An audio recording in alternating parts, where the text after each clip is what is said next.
أعوذ بالله من الشيطان الرجيم. واذكر في الكتاب إبراهيم إنه كان صديقا نبيا إذ قال لأبيه يا أبت لم تعبد ما لا يسمع ولا يبصر ولا يغني عنك شيئا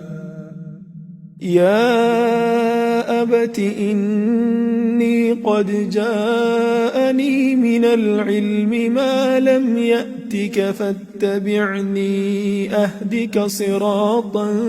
سويا يا أبت لا تعبد الشيطان إن الشيطان كان للرحمن عصيا يا أبت إني أخاف أن يمسك عذاب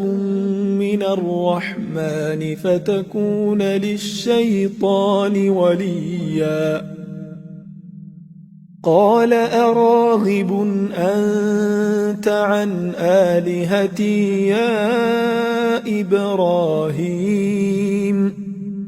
لئن لم تنته لأرجمنك واهجرني مليا قال سلام عليك سأستغفر لك ربي إنه كان بي حفيا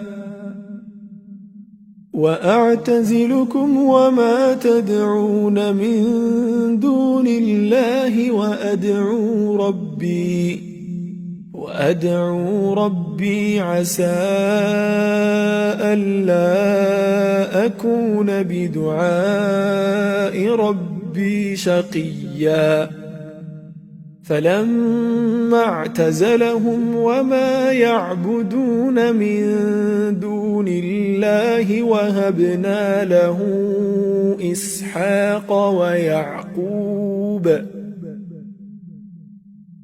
وكلا